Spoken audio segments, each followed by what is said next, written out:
welcome back to Supplement Monday. Please take a second to go ahead and subscribe. Turn on your notifications. That way we know when these videos pop up.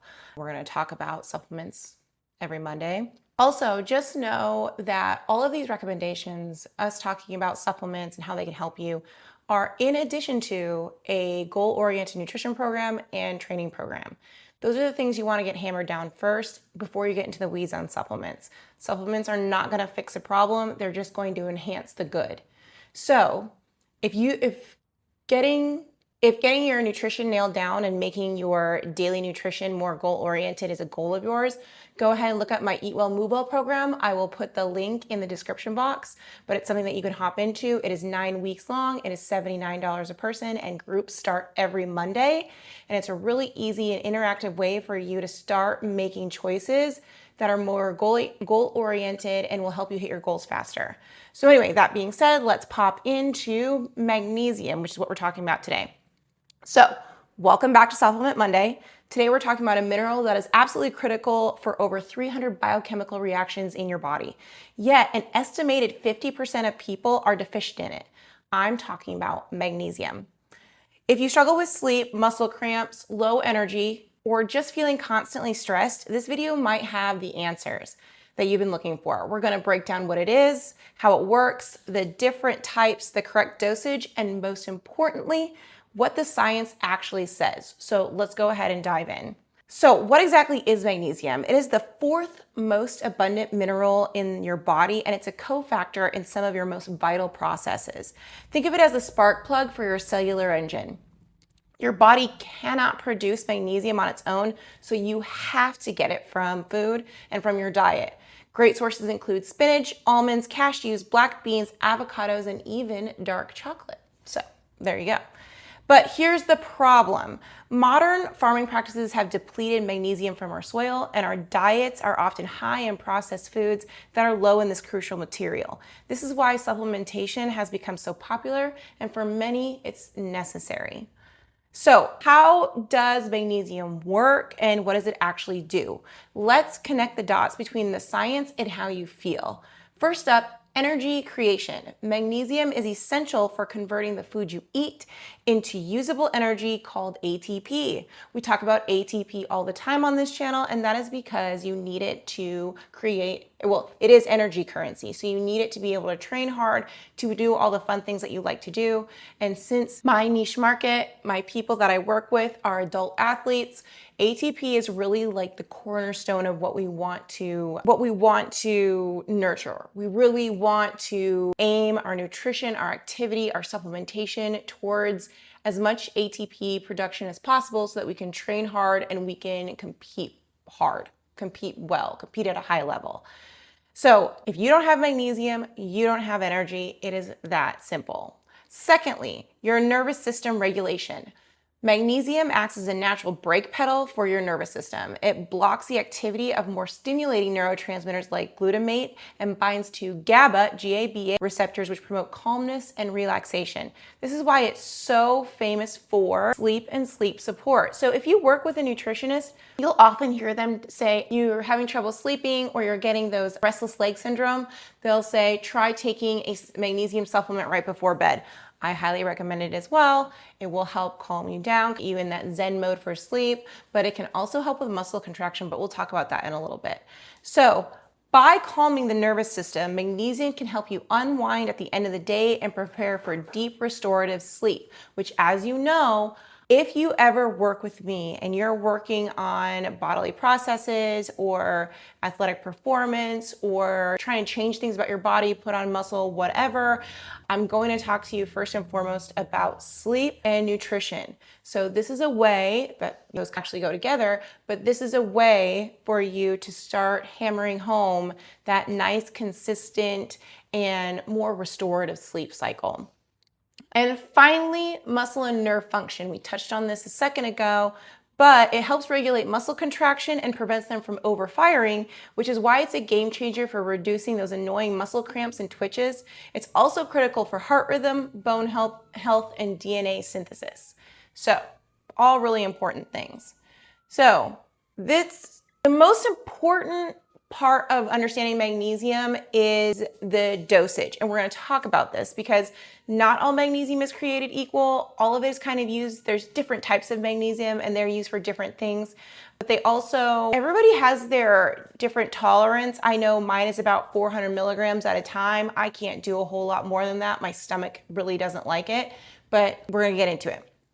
So dosage is the most important part because not all magnesium is created equal. The type you choose depends entirely on your goal. So we have magnesium glycinate, also known as bisglycinate. So you'll see it as either one when you go to the store, when you see it online.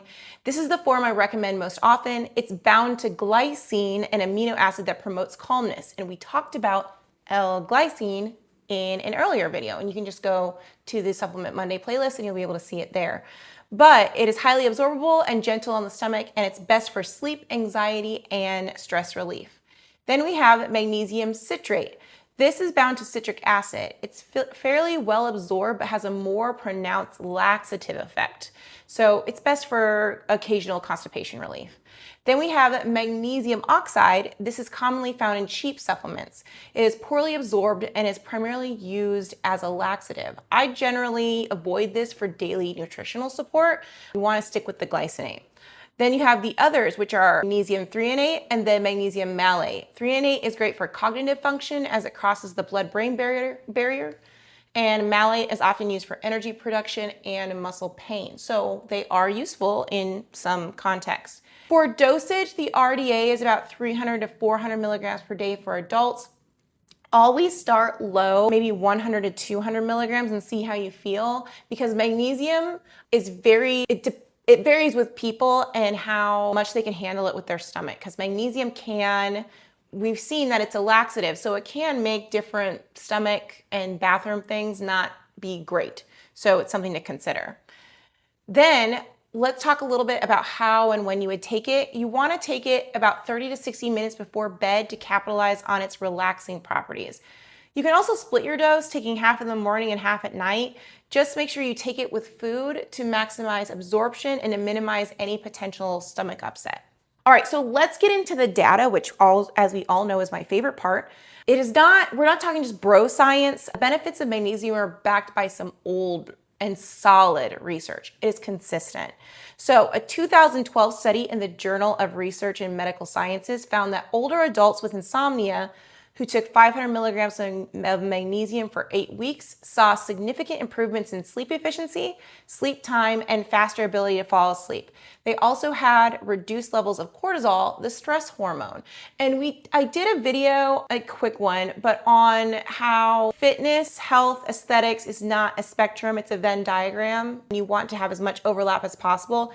Here is that part that cortisol plays a very heavy part in how your body reacts to a lot of different things, how much stress it can take on physically. So if you're training for something, it really affects a lot of different things, how you utilize fat, how you produce fat, how you utilize energy, how you break down different things. Cortisol is key. So if magnesium can help you lower those cortisol levels, it is incredibly helpful for a number of other systems that cortisol would affect. So then for mood and the brain, in a 2017 review in Nutrients, the journal Nutrients, concluded that magnesium supplementation could be beneficial for reducing subjective anxiety and that magnesium deficiency is linked to increased anxiety-related behaviors. So I know that I'm someone who has a fair bit of situational and social anxiety, and I do not take anything for it. I can use lifestyle to manage that. But as you can see, taking magnesium, maybe morning and night. So let's say if you experience anxiety regularly during the day, taking magnesium in the morning can help you maybe manage that, maybe lower that nervous system overactivity that causes that, or that is a contributing factor that you experience. And then let's talk about how it affects muscle cramps. There is a 2020 systematic review found that magnesium was effective at reducing the frequency and intensity of leg cramps in pregnant women. While evidence for athletes is mixed, many report significant anecdotal benefits. And by anecdotal benefits, we're talking about personal stories. This athlete says, hey, I experience fewer muscle cramps when I remember to take my magnesium before I work out or before bed or in the morning. There are not studies that will directly say that for athletes.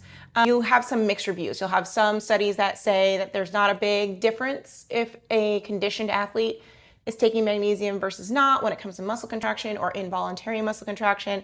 But it does make an incredible difference for people who are not conditioned athletes, so your more deconditioned, sedentary, or average population. So the key takeaway from the science is that if you are deficient, supplementing with magnesium can have profound effects for sleep, stress levels, and overall cellular function. So let's talk about side effects. We've touched on them in and out, but magnesium is generally very safe, but the most common side effect is digestive upset, usually diarrhea.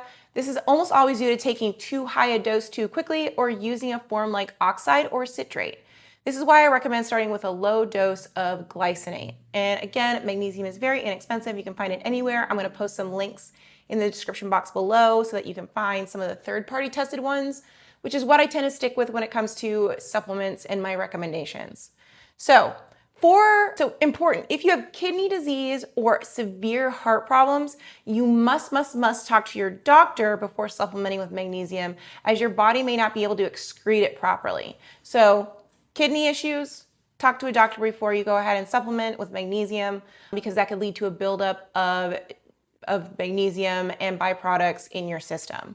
For everyone else, the body is very good at excreting excess magnesium through urine, making toxicity from food and supplements very rare.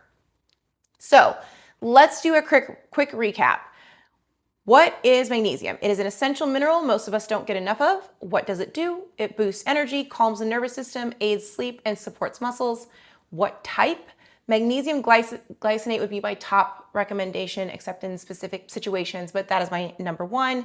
And what dose? We're talking 300 to 400 milligrams, but go ahead and start with something less, maybe 1 to 200, and up it every 2 to 3 days as you feel better to a max of 400 milligrams. And again, in some cases you can go a little bit higher, but that is what I would recommend. And from an anecdotal side, I am 5'9", 155 pounds. I work out 5 to 6 days a week, fairly intensely. I sleep regularly, and 400 milligrams is about my cap. So, also I'm 39 years old. So there you go, if that's helpful for you. So if you found this helpful, go ahead and give this video a thumbs up and hit that subscribe button and bell for more supplement deep dives every week. And I want to hear from you. So have you taken magnesium? What differences did you notice? What kind did you take? What did you like about it? Maybe what didn't you like about it? I would love to hear about what magnesium has done or not done for you. So go ahead and comment below. And then thank you so much for watching. I will see you next week with a new supplement. And if there's something that you want to hear about sooner, go ahead and comment below. Also, if you would like to hear updates about when videos come out, updates about different programs, want to be able to offer input on future videos or anything, go ahead and text VIP to the number that's in the description box, and you'll be able to receive regular text messages that will give you information, a weekly tip on movement related stuff, nutrition related stuff, all over the place, but it'll be one text a week. My goal is just to help you in as convenient a way as possible. So thank you so much. And if you like this video, go ahead and check out the Supplement Monday playlist. But again, I appreciate you hanging out with me today and learning a little bit more about magnesium. And I look forward to seeing you in the next Supplement Monday video. All right, guys, bye.